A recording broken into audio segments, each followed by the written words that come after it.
Welcome to the Fighting on Film podcast, the podcast all about classic and obscure war movies, from the Normandy landings to the days of chivalry and swords. If it's been captured on film, we're going to try and cover it.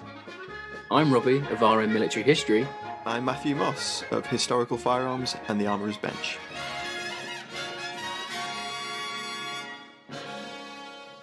Hello, welcome back to Fighting on Film. Now, hot off of the back of our interview with Del Dye, and thanks everyone so much for your reviews, your Reaction to that messages. was amazing. Reaction was incredible. We really hope that you enjoyed it. If you haven't listened yet, please go away and listen to that episode because we absolutely loved it.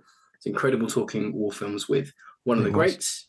But this week we have a relatively new film, came out in April, and it's just been released in the UK here in the last couple of weeks. And it is Guy Ritchie's The Covenant. And you have to say Guy Ritchie's The Covenant because there's a 2006 film called The Covenant, and God forbid you get it confused with I haven't seen it, hadn't another heard film. of it, didn't know what it was. No, neither had I. But I think apparently it's got the guy from the Expanse in it. Oh, okay, right. Which I do rate the Expanse, but yeah. This one definitely doesn't. So this one stars Jake Gyllenhaal, but Matt's on cast, so we won't go too far ahead. And I'm on production this week, so maybe we should do production first, then go on to the cast. So it's produced by STX Films and Tough Guy Films, which is Guy Ritchie's own production company. STX recently released Devotion and Operation Fortune, which was another Guy Ritchie movie that was previous to this one. Distributed by MGM, who were recently acquired by Amazon, and internationally the film was released by Amazon on their Prime streaming service, but it was released theatrically in the US, and it released on April the 21st, and then in early June here in the UK and other markets. It's just directed by Guy Ritchie, who's obviously big British director, known for his 1998 smash hit Lock, Stock and Two Smoking Barrels. He's known 2000 Snatch. More recently, he directed the Man from U.N.C.L.E. reboot in 2015. I know Matt enjoyed that one. Yeah, not bad, yeah. And The Gentleman in 2019, which was a bit of a return to form for him. Getting a series as well, I believe. Yeah. And then his next feature will be 2000. I've written that weirdly. His next feature will be a Second World War film called The Ministry of Ungentlemanly Warfare, which is based on Damien Lewis's book of the same name. It remains to be seen what that kind of the tone of that's going to be, because the imagery that's come out so far is interesting. Looks very Snatch, very Lock, Stock, very gentleman type stuff, I think, from what I've seen. But it's yet to be seen, because this film doesn't do any of the Guy Ritchie tropes that we sort of know. It kind of does them, but doesn't go in as hard. No, as other projects. There is some violin music in there, which is a bit of there's a recent Ritchie motif. Yeah, there's naming of characters coming up on the screen as well, but we'll get into that later because it's a trope that I really don't like. Anyway, so and recently more of Ritchie's projects have been bought for streaming by Amazon. So the Operation Fortune film that starred, was it Wrath of Man? It might have been Wrath of Man, that didn't get a UK release here, but it was released on streaming. Remember that being quite a big thing. It was written by Ritchie himself and Ivan Atkinson and Marn Davies, who are frequent collaborators with Ritchie. They helped write Wrath of Man, The Gentleman, Operation Fortune, like basically most of Ritchie's really recent projects. The cinematography was by Ed Wilde. He's a British DOP and cinematographer. His credits include London Has Fallen, Severance, Black Mirror, Halo TV series. Okay.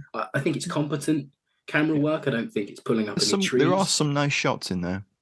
Talk about that later on, but there are a few that are quite good. But yeah, there are a few, but I think for me, by and large, it's pretty okay, And then the music's by Christopher Barnstead, as another frequent Ritchie collaborator, composed the soundtracks to The Gentleman, Operation Fortune. I sound like I'm repeating myself a lot, but this is the way it is, folks. And he will compose the soundtrack. Sorry, that was a heat yawn, not what you were saying. No, it's fine. It's very warm. And he will compose the soundtrack of The Ministry of Ungentlemanly Warfare. Again, I think it's fine. The score's absolutely fine. There's nothing wrong with it. Yep. Called, as I mentioned, top of the show, called Guy Ritchie's Covenant in many markets, not to be mistaken for the 2006 film, but the working title was The Interpreter. I think that's a better name, personally. Yeah, I agree. I think it's far more like down the line, tells you exactly what you need to know about the movie. The budget was 55 million, shockingly low for something like this. I was shocked when I found that out. I thought for the names involved and the cast, I thought it would be at least double. Not very big movie at all, but box off budget wise. But the box office at the moment is just shy of 19 million, so it's probably considered a bit of a flop. I But don't know. You match that up with whatever the deal was with streaming services, see, this and is where perhaps it's not a yeah, flop. that's exactly what I was just going to come in and say, because we don't know how much Amazon paid for the rights or how much certain market. They could have broke even already before even the film's If you even gone think into about it, production. they already own the production company. Yeah, They've got Ritchie sort of signed to a deal of some sort, obviously. it seems like it. So they've obviously got the project, they've got the director, and it has the prefix of his name, which is going to draw people in anyway. So Yes. I mean that it might not be a bad deal on their part. No, it might have broke even, might even made a little bit of a profit already, for all we know. Shot on location in Spain, with Alicante serving as key locations, filling in for Afghanistan and Afghanistan cities. You're never really sure where you are in Afghanistan in this movie, and that's another issue. Well, it says at the beginning Lashkar. Oh, right, okay. Yeah. Yeah. But then after that, so not really sure. Could be anywhere. They do move around a bit. Yeah, you think you'd go Kabul. You think you'd just stick with a big... Well, they go to Bagram, don't they? They go to Bagram Air Base. Yeah. We're told we're in Lashkar. He travels 120 kilometers. I don't really remember if they said where he was when they find him at the end. Spoilers. Yeah. It's all I don't think it matters, does it? Does it matter if we know where he is? Like, nothing important is going on anyway. I just want to highlight how vague this movie can be at times. Oh my God, the vagueness. According to the film's military advisor, former US Army officer Dan Schmidt, the cast received 3 to 4 days of training with a former Green Beret. And the reviews were mixed. And this is, it's not a retro review, but I guess it's retro a couple of weeks ago, depending on how you define retro. It's from RogerEbert.com by Robert Daniels, and he sums it up by saying, Guy Ritchie's The Covenant could have been more than a muscular, overwrought war film. It could have been a revealing and controlled, thought-provoking examination of what went wrong in Afghanistan. Unfortunately, the latter is a promise that Ritchie cannot keep. Roll the outro, we're done. I know, right? There's some elements in the film where you can see they're trying to reach something. Yes. But I don't think it actually gets there, because I'll talk about it perhaps later on as well, but there's a scene where one of the team shoots an Afghan wounded prisoner. Mm-hmm. And that is, in the last 18 months, been a big deal, talking about Special Operations Forces and the allegations of them murdering prisoners and mistreating civilians, etc. So that's a big deal, and that's a big talking point, but it's so quick. There's no repercussions because everyone on that mission dies. Spoilers. There's certain points where it's reaching to talk about something, but I don't think it hits the mark. There's dialogue that Gyllenhaal says near the end, and I'm like, oh, if you'd have stuck with that theme more throughout the whole movie, I've got a thing in my notes for later, but I wanted it to be more Argo than Rambo. If you know what I mean. Like, there's getting someone out of a war zone, and then there's the bureaucracy behind it. I wanted more of that, because it hints on it. Anyway, we'll get to that later. We'll talk about that later, because I have points there as well. But the one where reviews are back with a plum this week, and we've got a few, and as I say, they are quite mixed, as the actual reviews were. Darren Current went with Guilt, and then you and I think Matt was on the Final Film Twitter page. You're having a lovely chat about aircraft and things like that, which is quite funny. Then Adam Christian said Owned. David Berber went with Formulaic, and he put Kinley, i.e. studio executive, why do you want this job? Ahmed, i.e. Ritchie, I need the money. Thought that was quite funny. It's not one word, but yes. No, but it was good. Jem Dudaku said solid. A few minutes of history podcast said all right. Mary Brazier said nothing repeatable in polite company. Was that a 4-letter word, Mary, perhaps? Seri Thomas put night nurse, and he said that he fell asleep halfway through, which was hilarious. I put muddled, Ken Campbell went with unneeded. And David Harrison goes with entertaining. Harry Blackmaskers put Yawn Fest. James Rowley went with awesome. So there was a little bit of some good. There's some good. There's some bad. Yeah, that's true. That's fair. I did fall asleep during it, but I was watching it at about 3 a.m. Oh right, well there you go then. And I picked up the following day. But yeah, I watched it literally the day it came out on Prime, because I remember I was at my mum's, and I was just, because they've got a Prime stick, and I was like, oh, wonder what's on Prime, and it was on the front page, and I was like, blimey, it's finally come out. Because I went, Matt knows, it's a bit of behind the scenes for your listeners, but for months I was trying to find out a definitive UK date for this, for genuinely months, like since April dropped, like it came out in the US in April. No one had a bead on it. It was bizarre. And then they just dropped it without any fanfare. It was so weird, and I don't know why. I must have a habit of doing that though. Like that Chris Pratt film, the sci-fi one. Yeah, it just kind of just came out, didn't it? He had a trailer and then it just dropped. And it was like, oh, okay, that's a film we need to cover. Jesus. Oh, we did Yesterday's War, whatever it's called. Yeah, or Tomorrow's or whatever. Tomorrow's War, Tomorrow's World. Whatever. So that pretty much rounds out the productions. Pretty quick one this week. So Matt, do you want to go through the cast for us? Yeah, we've got Stephen Strait as Caleb Denvers, the main protagonist, one of the 4 sons of Ipswich. He attends the Spencer Academy. Oh, wait, that's Covenant 2006, Rob. Very good. See what you did there. Because it's so easy to do, isn't it? Just get these 2 films mixed up. Have Guy Ritchie at the start. I know, right? Yeah. So, as we've already mentioned, it's a Jake Gyllenhaal-led picture, which I don't really associate Jake Gyllenhaal as being a leading man of this type of film. He's done more of it lately, I think. He's done more action. Yeah, perhaps he's feeling like, you know what, I'm going to do my action films while I can. He's gone from indie to big studios. Now he's in it. Yeah, I mean, he does rugged well. I'll give him that. Yeah, no, he looks good. He looks the part in the film. But I think for me, I've never really associated him with roles like this, so it's interesting. Okay. So he plays Master Sergeant John Kinley, who's a SOCOM team leader of a team that is hunting down IED manufacturers. The vague force. They're the vague commandos. They really are vague. He's wearing like a JTAC, which is like a forward air controller type role. Yeah. He's plastered with those. He's got like patches all over. He's got ISAF on. He's got a weird Afghan commando badge at one point that I was trying to work out why he'd be wearing that, but he's not with the other Afghan commandos in his unit. Yeah, no one else is. But yeah, it's a bit weird.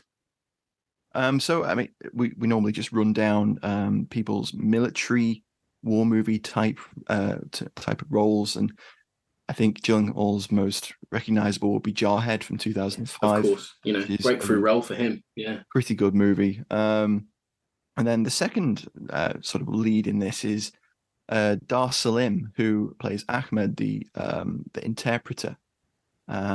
He's an Iraqi-born Danish actor, actually a Danish army veteran, did his national service in the Danish army.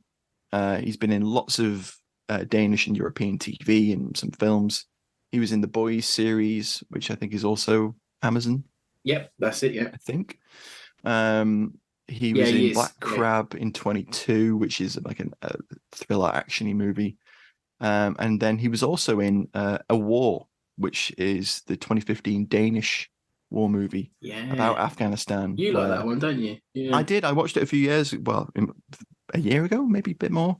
I did enjoy it. It kind of does that classic rules of engagement, sort of partially courtroom, partially flashback.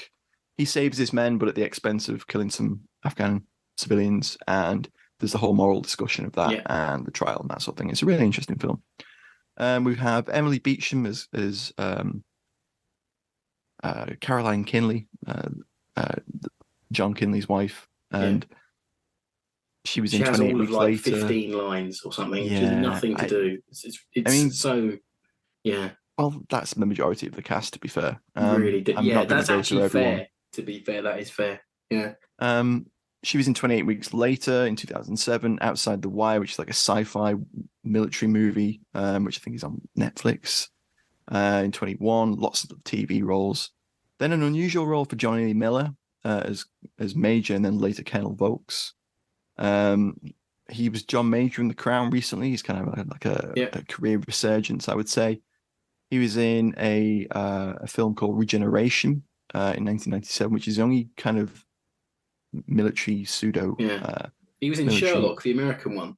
He was Sherlock. Lucy Liu, that one was that one. That one was that he was like that made him big over there, didn't it? Like, yeah, it did. Yeah. I think I only saw a couple of those, and it didn't do it for me. No, this Johnny Lee Miller turning up, it felt like a Ritchie thing to have like a British character actor in there. Perhaps so. He's fine in the role. Oh yeah, he is big. I mean, his accent's okay, and he plays the role pretty well. And I mean, he doesn't have a lot to do. The last film I saw him in was Love, Honor and Obey. Like whenever that came out, the Ray Winstone like gangstery type film. Literally one of those movies that was made because of how successful Snatch was and how successful Lock, Stock was. So maybe there's a little connection there. I don't know. Maybe. Alexander Ludwig plays Sergeant Declan O'Brady, who's kind of like Volks's staff sergeant. He was in Lone Survivor as the new SEAL that arrives and has to do the rhyme and all that kind of thing. I say rhyme, it's like a little poem. We should do Lone Survivor soon. We should do. It's another interesting really Afghan movie. Interesting how fucking badly that was bungled. that was a yeah. He was also in Midway in 2019. Vikings, which is I suppose a pretty big show. I haven't actually watched it myself, but I know a lot of people like that show. Yeah. And perhaps his best war movie so far has been Operation. I say war movie; it's more of a military movie. Operation Christmas Drop, which is a film about delivering Christmas presents. It's a rom-com, Rob. It's something like It's like a Hallmark movie where there's a Department of Defense analyst comes to audit his work, where he like delivers parcels to. Oh my god, this is island chains. You're hearing it here first, folks. We're going to do that at Christmas time, please. No, it's dire. It's dire, Rob. It's awful. It's like someone wanted to go to like a Sandals resort for Christmas. Drop. Is it like Dumbo Drop sequel? Yeah, but without the elephant, it was terrible. Then we got Anthony Starr, who plays Eddie Parker, who's sort of a CIA spooked sort of military PMC contractor type of dude, guy. Exactly. He was also in The Boys, another Boys connection. So this is the Amazon connection coming in. That's why I thought he was in it. Yeah, Sean Saga as Jizzy. Lots of UK TV roles, including Our Girl, which is also set in Afghanistan. And recently he was in Ritchie's The Gentleman with a small role, I believe. Then we got Jason Wong as JJ. He was in The Gentleman as well. Star Wars Solo. He had a small background role in that, I believe. And in 2014, he was in Jarhead 2. So there's a Jarhead link too, which is interesting. We could do Jarhead month. There's enough of them. There's like 3 now, isn't there? Yeah. There's the most recent one is a 13 Hours at Benghazi ripoff. No way. Yeah, is that the embassy one? It's like is that where they're in an embassy? Yeah. You've been on Netflix recently as well, haven't you? Yes. Netflix seems to like profiling what I should be watching. It's like, this guy likes war movies. We've got lots of those. Maybe they're not all good, but we've definitely got them. And then I'll just round out some of the other cast that are in here. We've got Bobby Schofield as Steve Kershaw. We've got James Nelson Joyce as Jack. We've got Reza Diaco as Hadi. Then we have Rhys Yates as Tomcat, and we have Christian Ocha Lavernier as Eduardo Chow Chow Lopez. Yeah, they've all got nicknames. And they're I think what happened there was, Rob, that they thought if they gave them all nicknames, we'll feel like we give a shit about them when they get killed in that first 5 minutes. That firefight. So early on this week, but literally that is the trope where Matt is 100% correct. Where just because they've got nicknames and you've shown me their name on screen, you think I should give one toss about them. It's just like, it's so absurd to me when these guys start dropping, and it might hang on them just a little bit once they've been shot. I'm like, I don't care who Jack was or Tom, we don't know Dick who they and are. Harry were. No, exactly. Yeah. They don't have any characterization. They have a beer together. That's all you get. Yeah. You know? There's some complaining, and then there's a beer, and then they're dead. And they're all dead. Yeah. Is basically it. Yeah. And on that note, let's move on to the alley tally.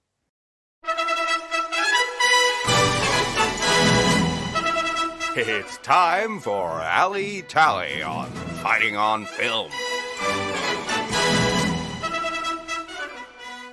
I'll kick off this week because notably the film used no real firearms on set. And apparently that was a choice that was made after the fatal shooting on the set of Rust in 2021 and the fallout from that, Alec Baldwin, all that type of thing.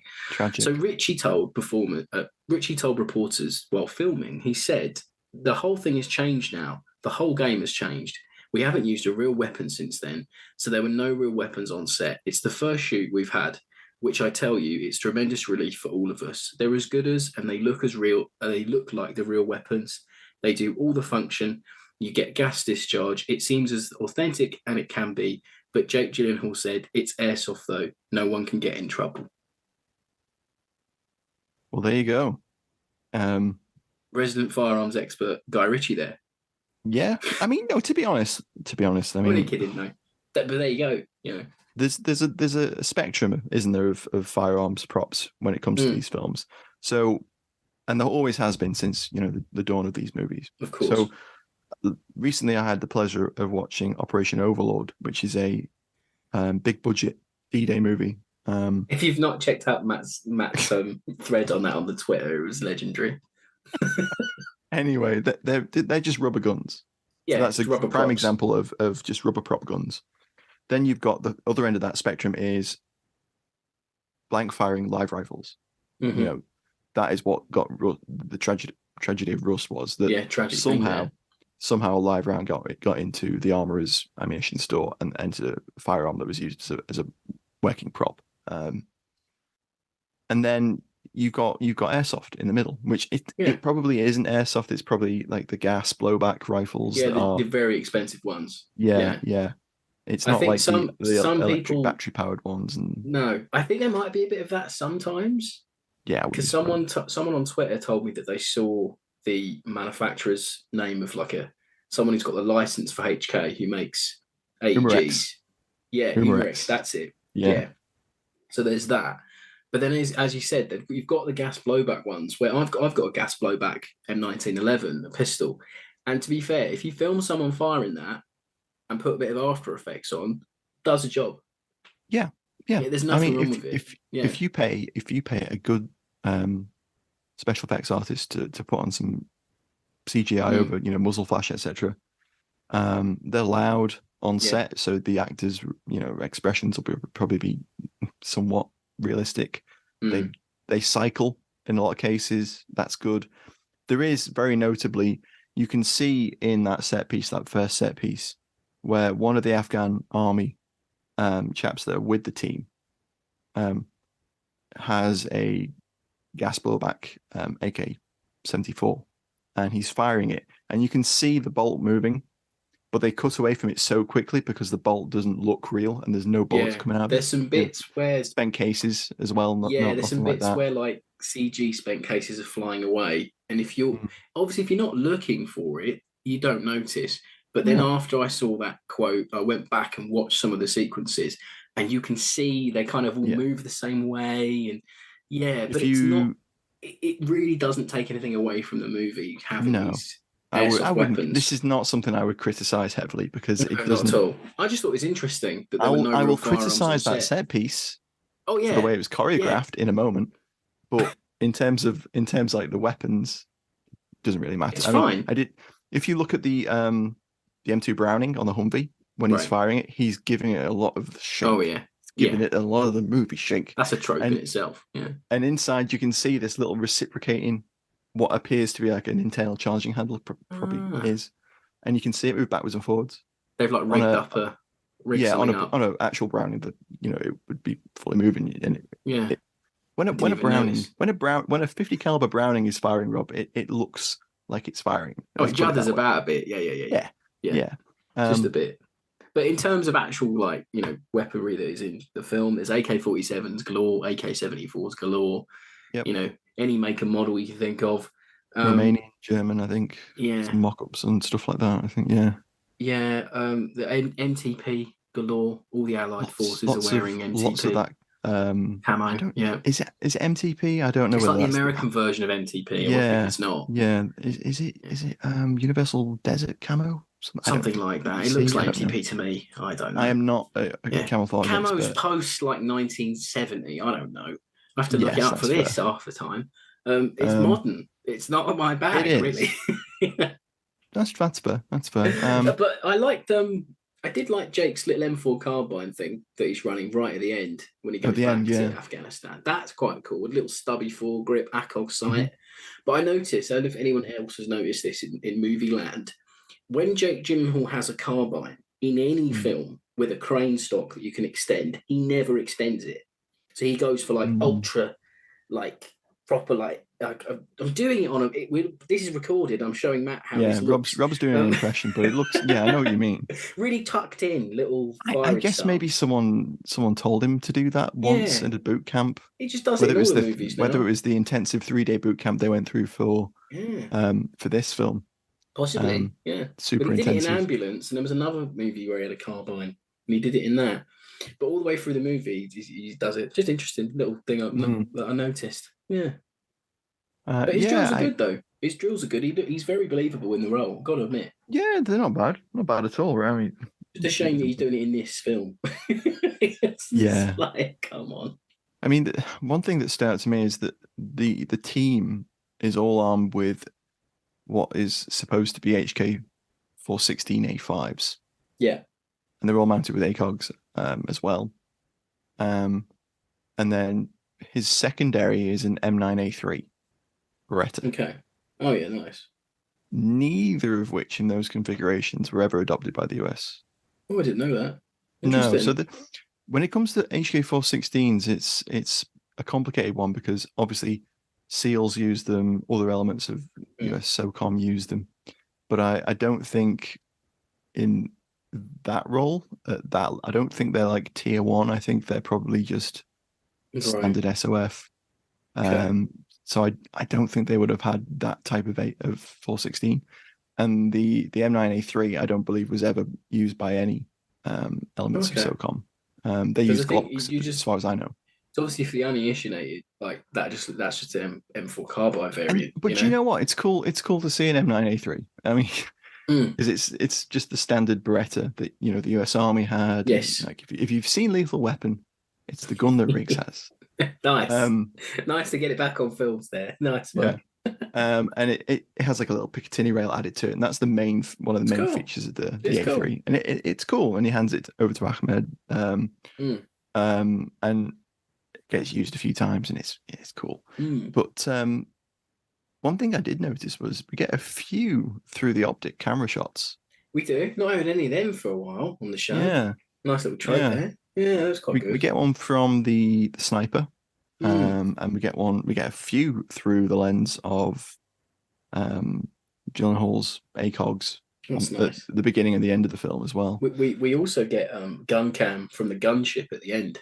Oh, that's one of the best parts of the film. Like do you remember that whole era where some kid at school would come in with his Sony Ericsson phone and he'd show you like a gun cam footage that someone had sent him? Do you remember that era? Yeah. It's like on Live Leak. Yeah, like getting an email copied from your mate that's copied to like 50 people, be like, look at this gun cam footage from Iraq or Afghanistan. And I was always like, that's cool, but they're like real people getting killed. Yeah, like Call of Duty. Well, do you know what? Like, do you know what that scene reminded me of? I remember there was a game on like Apple, and I had it on my iPad years ago, where it was like zombies, and you're in like a spooky, and you can select the guns, and you can you have to defend the entrance to like a base. Oh wow! I think it was literally called Zombie Gunship. Wow, correct me if I'm wrong. They're up all night thinking of that one. But it looks exactly the same as that sequence. Yeah, it does a bit. Yeah, it's nice to see the inside of the gunship. That was pretty cool. That was a nice touch. I'll give them that. And that was one of the bits that was like, oh, that's pretty well done. That's kind of cool. Like they even managed to line up the CGI Apache that flies in going from like external normal camera, like camera angles to inside the gunship thermal camera. I like seeing the Huey come in to take them away. That was cool. Yeah, the PMC / Afghan Security Forces Huey. Yeah. I guess the Spanish army must still use it. Yeah, exactly. Yeah. Just one knocking around Alicante. Yeah, use that. Ahmed has a TT Tokarev towards the end of the film. Yeah, that was nice to see. Which he pulls out and puts a few rounds through. I think if I'd been him, I would have saved 3 of those, knowing that the for everyone else, knowing what was going to happen to them when they get if the gunship hadn't turned up, yeah. That's my issue with that sequence, right? Where I'm like, you're on foot, my guys. Like, what are you gonna do? Like, where's your end game? Like Jake doesn't have enough ammunition on him. Their mate doesn't, and he doesn't. Unless they held me we're getting into it over that. Okay. No, I'm just saying. No. The ending for me, I was a little bit like, I know something's going to turn up and help them. I know that it's a movie, right? I knew they were going to be safe, but in my mind, I'm like, Jake, you are an ex-Marine Special Forces whatever guy. We don't know what he was. Exactly. He's just SOCOM or whatever he was.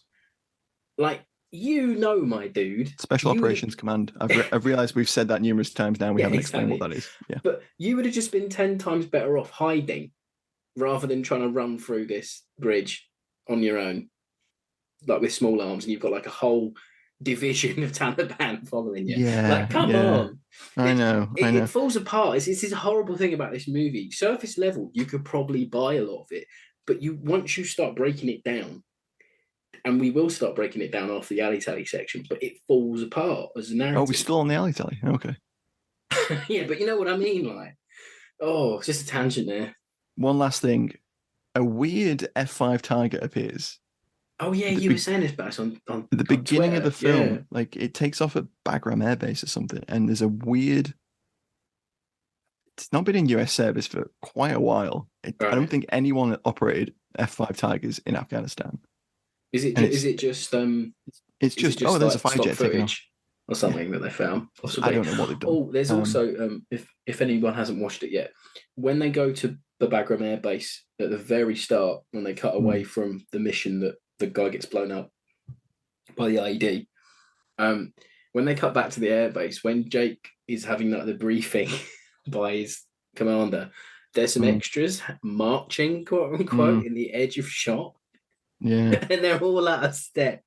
And they're all doing their own thing. And I'm like, if it's me on set or the military advisor, I'm like, you can just have them walking through. They don't need to be in formation. I don't think you march on a flight line anyway. It just looked weird. Why would you march on a flight line? Unless you're like embarking on a transport aircraft, why are you marching just parallel to everything that's going on? But just because how disjointed the extras were, it just caught my eye, and I couldn't help it. At that point, made me chuckle. I could rivet count on stuff, but I'm not going to, because at that point I kind of like I just turned off to all the nuanced bits that I'm like, that doesn't really make any sense. I don't want to expend the mental power that I need to like catalog. That doesn't make sense. Why are they walking there? Matt had a running commentary of me texting him all this on our WhatsApp group when I was watching it. So he's had it twice. I have. Oh Christ! Maybe we should favorite scenes, or are you done? Let's move on to favorite scenes. Hello, Robbie here. Did you know you can support the podcast on Patreon? Join the supporting cast today and gain access to exclusive perks, such as discount codes, our monthly Patreon film votes, and the chance to get exclusive merchandise before anyone else. Search Fighting on Film on Patreon or find the link on our website. Thank you. Now back to the show. So I think the first thing we should do is we should break down that first firefight a little bit. Okay. Also, why were they doing a roadblock? Like vehicle check? They're special forces. Special forces. Why are they doing that? That's like Afghan National Army, Afghan National Police, and US standard it's infantry my whole sort thing of about them being work. vague as fuck, right? And it doesn't help how vague they are, because the roadblock, right? Okay, then they're finding an IED factory when you just call a gunship in a bloke to shoot fuck out of it, really, or call air support and get them to deal with it. Because there's only like what 6 of you or something. You know what I mean? Yeah. It's a bit, yeah. So Yeah, this is where you would literally you would set up an OP and you would watch that base and yes, find out whether they are actually moving yeah. And stuff in and Ahmed's out of there. already told You wouldn't that, just walk into it. yeah, Ahmed's already told you that you know you're in a bad spot anyway. And but then the whole thing of the relationship between the two characters not ringing true. Where why would you? Yes, if you're Kinley, you've done tours of Afghanistan before. Yes, you know XYZ about the area. You've been there, you've seen it, you've done it military wise. But you're still going to trust your interpreter who lives there and lives with these people and knows these people probably better than you do culturally, neighborly, everything like that. You're still going to listen to him. Oh yeah. Like it's the whole thing that it falls down where I never feel like they actually have a relationship that is worth saving. No, and yeah, the interpersonal scenes between them are don't weak. ring true. There isn't a scene before they all become all brotherly. No, where there isn't anything there's like anything that. between them genuine. It's either Jake Gyllenhaal being like, Ahmed, what the fuck are you doing? Why are you doing that? Exactly. And then finding out why he's doing that and then going, don't ever do that again, but well done. Yeah. And then walking away. It's this quippy bullshit they have between each other that some Ritchie films do in lieu of actual characterization, where just because characters are quippy to each other, it means they must like each other. But these guys are meant to have this strong as AF bond, so that a man who's clearly dealing with some severe PTSD feels like it's a good idea to go back to Afghanistan on his own and rescue a man on his own. Like the friendship isn't strong enough. But anyway, this isn't favorite scenes, but it kind of is. Matt, anyway, that firefight. So they get some intel and they act on it. And the first piece of that intel turns out to be a clear ambush. So they decide not to do that. So what do? They then action the second piece of intel that was initially going to lead them into an ambush, and then they're surprised when it doesn't go as well as it should have done. They arrive at what is literally I was fucking amazed. It's a quarry. It's the quarry trope, Rob. They filmed it in a quarry. Yeah. Which is great. Alicanti quarry or whatever. Because I know we've mentioned it numerous times on the show that when a film needs to do a little set piece where no one's about and blow up some explosions and stuff, quarries are great. Quarry. Quarry. It's like Doctor Who in the 60s. Quarry. Doctor Who in the 60s, Red Beret. Sweeney. Quarry. Yeah. half of like British 50s war movies. Filmed in quarries. Professionals have a fight, it'd be in a quarry. Quarry. Every time. Quarry. And the thing about it is, it's all so formulaic and set up to just kill off everyone in it except for Gyllenhaal and Ahmed. It's so fucking clear that that's what they're going to do. A mile off. The minute one guy goes down, they're like dominoes, aren't they? Oh, it's so weirdly choreographed. So they get in there, they go into the actual building.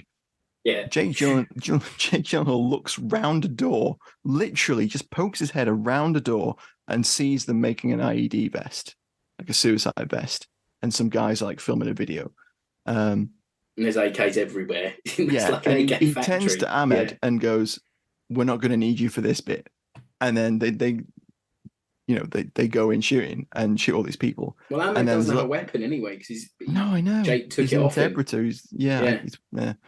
And then there's a little war crime, and then everyone starts dying, and the war crime bit gets blown over pretty quick because really quick. It turns out to be the dude that they spot at the roadblock that they were doing earlier, who they allowed one dude to go off on his own to look at a vehicle, and it blew up. Yeah, shocker! Couldn't believe it. But I was confused at that point because I was like, well, how?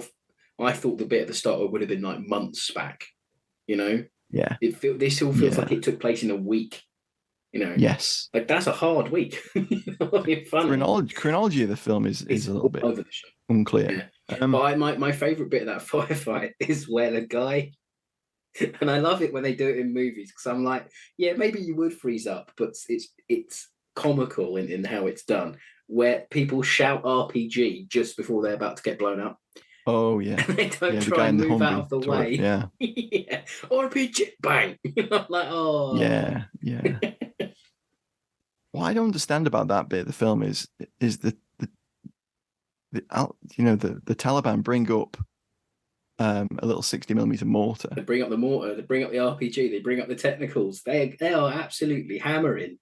They but they bring up this mortar and they set it up within like 100 yards of the Humvee and all the positions they're mortaring. And it's weird. Like, why wouldn't you just have more RPG? It's shots? It's just in terms of filmmaking. Explosions. Yeah. No, in terms of filmmaking, what I'm thinking is like, why wouldn't you just have like a couple of dudes with like an RPG on the crest firing off, popping up? Yeah, no, yeah, I get it. Yeah, and that could do all the same damage. My only thought to that is maybe one of the advisors on the movie. There were two of them. I think it was Kawa Marhaley. I think. I think maybe something they might have heard of or something they know. Like if someone somewhere said, just wanted to get a mortar in. Yeah, perhaps so. Yeah. Just a bit unusual. Because it was almost like that one that's in the Red Beret, where Leo again takes him out with a grenade. Because he's literally set up like 8 feet from him. It's cool to see a little knee mortar. You don't really see him these days. It's cool to see him. Yeah, fair enough. That was the least of my concerns was the mortar, but no, I get it. But as I was saying, that scene where they put the wounded Taliban guy that was at the roadblock out is a little bit rushed.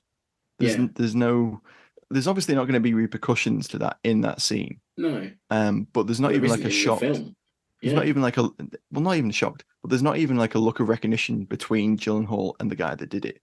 They could have cut to Ahmed being shocked, be like, oh, yeah.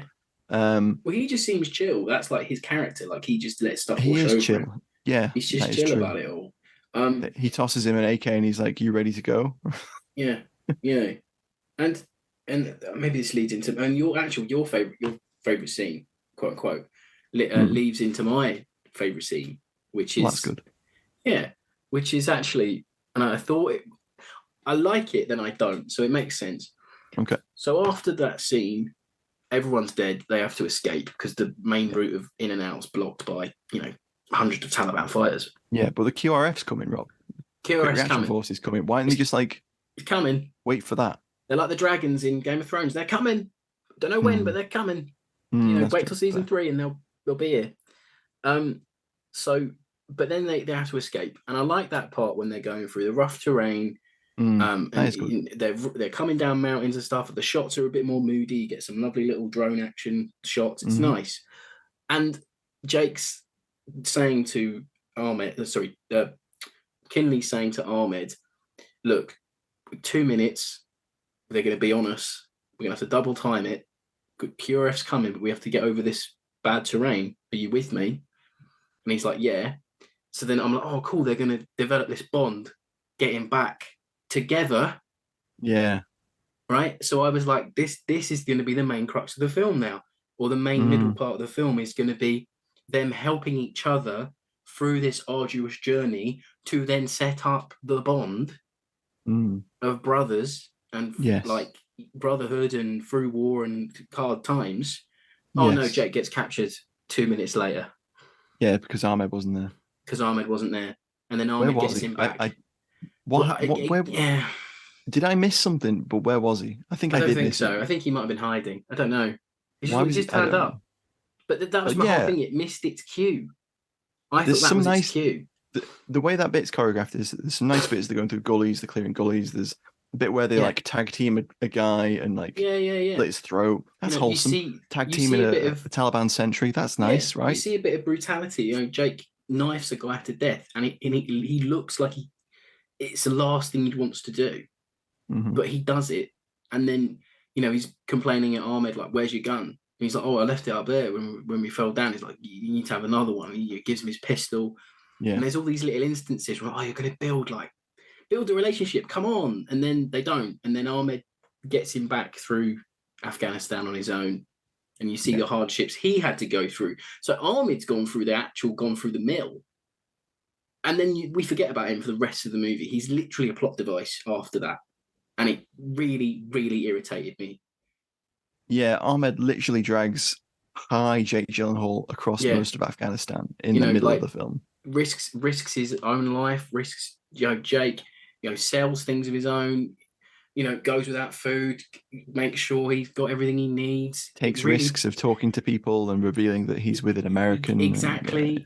That whole bit is really interesting, yet it's montaged, which really fucking another wholesome bit where they bond is where they're both smoking the opium. Oh, that's quite good, yeah.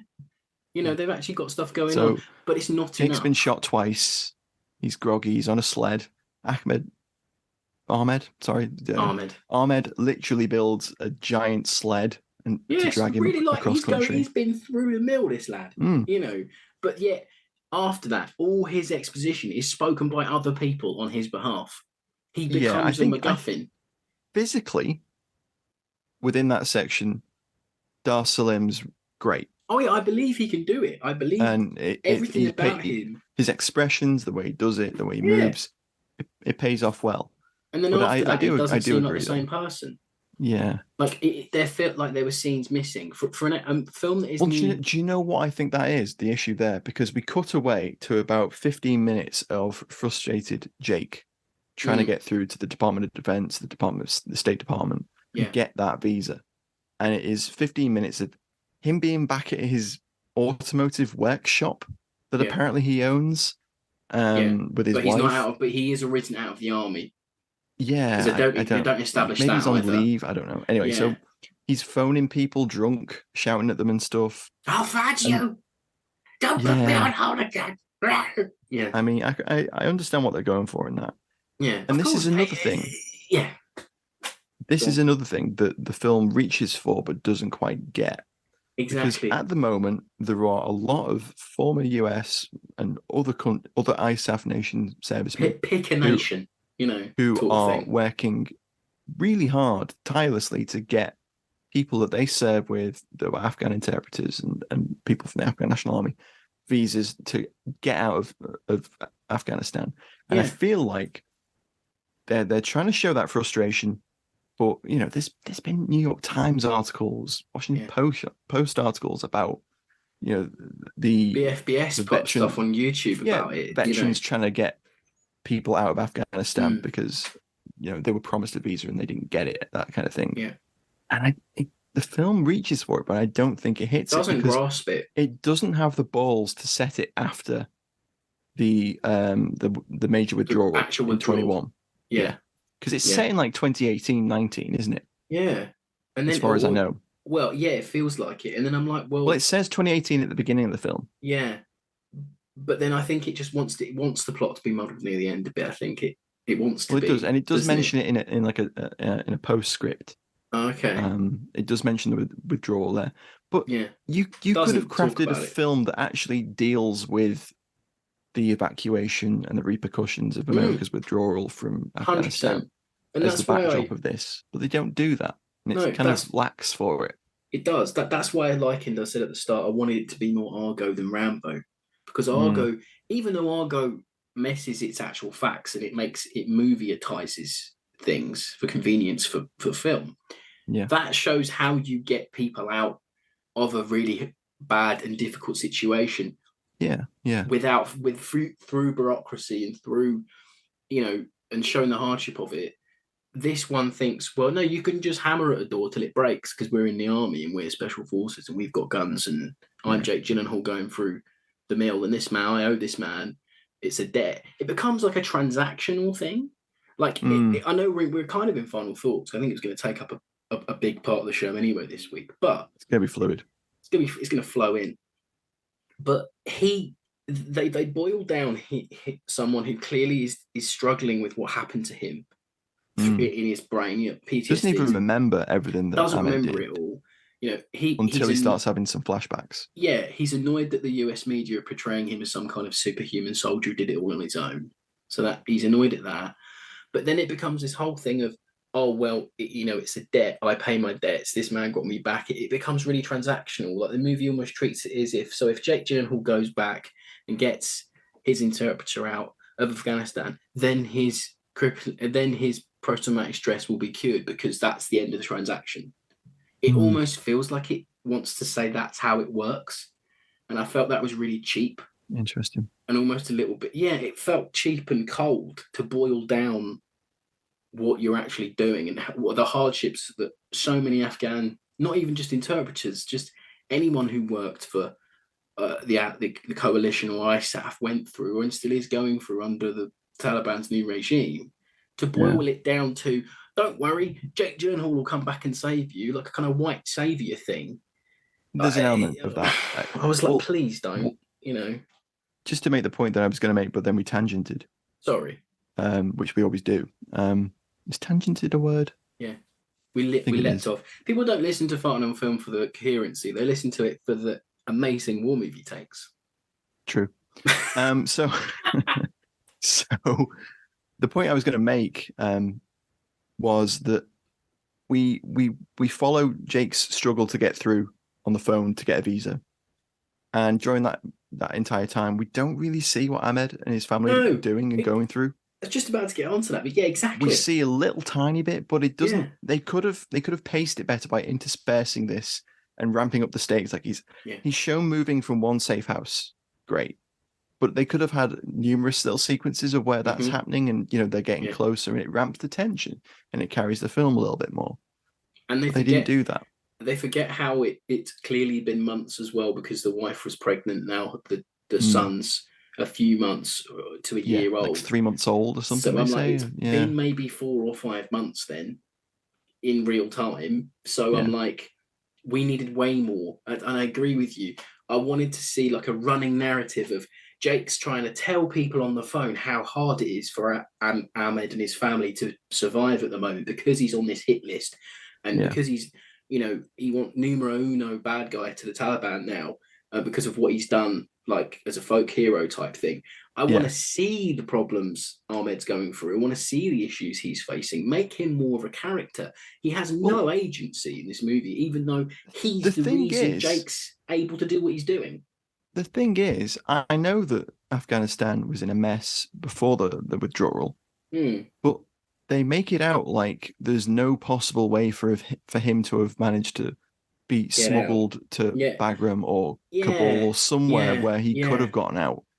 But surely he knows people. He has to be underground in an area that is completely saturated by Taliban. It makes more sense if it's post-withdrawal. That's the problem. It does. I don't have an issue with it being the way that it goes if it was post-withdrawal, because I think the movie wants you to forget how bungled that withdrawal was, and for good measure, because we did.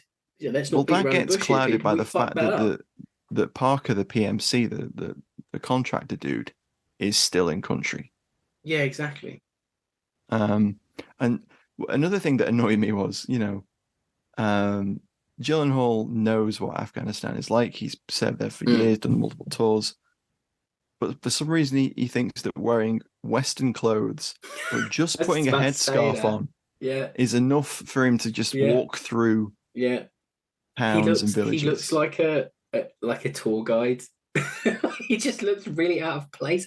And then him meeting back up with Ahmed, you don't even get like a big moment of them going, oh my God, you're here. He's just like really cool about it, like too cool for school. And I'm like, no, if my mate had left me in a war-torn country and I could be killed at any moment because of what I did for my friend, and my friend came back to help me, you better believe I'm giving him a big hug and being like, thank you for coming. I mean, granted, you can't do that on the street. I know, but they'd never have that moment anyway. Yeah, you could have. There was a way you could have done that for sure. I don't even think he says thank you. Or I don't even think they have a moment like that, do they? There's the scene on the transport aircraft that they get onto, and he hands him the visa, Oh, which yeah. they bungle that anyway, because there's a passport in there with it, and you don't need a visa if you're giving him a US passport. So there doesn't need to be a US passport in there. It's the visa. I know what you mean, though. Like, the movie fumbles its message a lot. And I think it just it annoys me. Like, I don't know why you wrap up this human story in an action, in it like a Guy Ritchie actioner. It just doesn't work for me. My favorite scene of the film actually is when Ahmed drives up to those hunters that have been in the field for a while, and there's some really nice shots of Afghan hounds, and they're really cute dogs, and that was my favorite scene of the film. Yeah, fair enough. We like a doggo on the show. Yep. Yeah. Yep. But I wanted, if you'd have set the movie at the start where Gyllenhaal's with Ahmed, you don't have to have the bit where you introduce him, just have them together at the start and have them through dialogue be like, set them up that this is kind of Ahmed new to the group. Yeah. And then have that set piece right at the start and have their bond grow, like we said, through that hardship. Then have them separated. Then have a bit of Jake trying to get him through bureaucracy, then deciding that he can't do anything other than go. Maybe there's something in there, but I still don't know. I don't know if you can save it. There is an element of Hollywood seems to be somewhat enamored with this concept of the Afghan withdrawal at the moment. Yeah. There's another thing the film gets annoyingly kind of tropey with is the exposition scenes, but the bit where they have like a bit of barbecue and a beer, there's some clunky exposition there where they try and make the team feel like characters that we know, and it almost sort of starts to work, and then they kill him. Yeah, and then they kill him off again. It's so weird. I just don't get it. Like, it just doesn't work for me. Like, I found it a little bit insulting that it would try and make the audience not remember how things went down in 21, because it was so well publicized. The fallout was incredible. Like, the way that it went down, and we still know that we've wronged these people, because if we hadn't have wronged these people, they wouldn't be making these movies to try and almost whitewash it. I kind of think that, look at how Vietnam was treated after. We've got all these movies that are trying to deal with why and how we did it. Rather than... I think it's too soon. I think it's way too soon to be making these movies. Too soon to be making movies like this about this sort of thing. I don't think. But then they were making we've had time to gestate. Oh, that's true. So give it another year or two at least. That's like, I'm waiting. It just doesn't feel. It feels like it needs to be a limited series set in an embassy or set in a place where the bureaucracy and the actual nitty-gritty of getting someone out of a country is explored through that medium, rather than shooting your way out. People won't watch it, I'll tell you now. They might not watch it, but it would be much more interesting and human. Well, it would be much more human. I agree. I think with this film, it goes from Lone Survivor to The One That Got Away to Extraction. Yeah. That's what it does. It takes parts of those films, the bit where they're sliding down the mountain trying to escape from the chasing Taliban, to like Ahmed dragging Jake Gyllenhaal across the desert is like Andy McNabb, the One That Got Away, and which we covered back in the day, and then Extraction, which is he goes in and tries to get them out, and that is exactly the kind of points it's hitting, and it could work, but it doesn't work. No, it doesn't. And you don't have even then, don't have the money to make the set pieces look fantastic. So you don't really have the money. I will say though that for 55 million, they do a decent enough job. Like, that's low budget. It could look a whole lot worse. There's parts of that where the bit on the dam at the end, I thought, this isn't bad. There was some bits that were stupid, like the Taliban were very close to them. And just like milling around. I want to see how the Ungentlemanly Warfare film goes now, because I hope this is Guy Ritchie doing a studio a favour so he can get a movie made that he wants to make, i.e. gentlemanly warfare. Seems more like you can get more Ritchie-isms in there, because I really like The Gentleman. I really like Lock, Stock. I love Snatch. They are great films. I just don't think this movie suits Ritchie. Yeah, it's not one I would have pegged him for. I'll be honest. No, it really doesn't seem like something. It seems a little bit like stunt casting for a director. We need a name to attach to this project. Oh, Guy Ritchie's on our books. Perhaps. I don't. Smacks a tiny bit of that for me. Who knows? Maybe we're being a bit too cynical there, but maybe we are. But it felt like it a little bit. To sum up my thoughts on it, as I said, it's Lone Survivor, One That Got Away, Extraction melded into one. Yes. And it could have been done better. It just could have. It just feels like one of those films where you watch it and you think, I see what it's trying to do, but it's not quite getting there. And at the same time, some of those set pieces were quite flat. Yeah. And I just don't think the script gave the actors the room to make that relationship. And that was definitely a detriment. 100%. The film needs way more room to breathe with its characters. You actually need the two leads to feel like they are actually care about each other, and it just my whole issue. There were some nicely composed shots, though. I forgot to mention. I liked that bit when Ahmed and Kinley meet. Mm-hmm. I've been calling him Jake the whole way through. I know what you mean, though. Yeah. Meet for the first time, and Jake is sat in the Humvee, and he's in the mirror. He's framed within the mirror, the wing mirror of the Humvee. And Ahmed is stood just to the side of it, and he's telling him how I was a mechanic. Gyllenhaal asks him, "What's that?" And he goes, "That's an engine." And he's like, "Are you sassing me?" And he's like, "No, sir, I'd never do that." And that was good. I thought, okay, that's a weird way of approaching. From there, though, that's it's a weird way of approaching this. Yeah, that's a weird way to introduce characters, because that can't be the best way of meeting an interpreter that you're going to have to trust with your life. It's that Ritchieism of like the quipping and the funny dialogue, but the funny dialogue and the quipping doesn't fit this very serious situation. Yeah, I agree. That's why I'm very interested to see how the Second World War project goes. Because I don't think it's going to be anywhere near as serious. I don't think and it might be all the better for it. I think we're going to be in territory of Blood and Gold, Zissou. I think it's going to be that kind of movie. I hope so, because Ritchie can do that. Hyper stylized stuff like the Sherlock Holmes movies. Yeah, totally. He can do much better.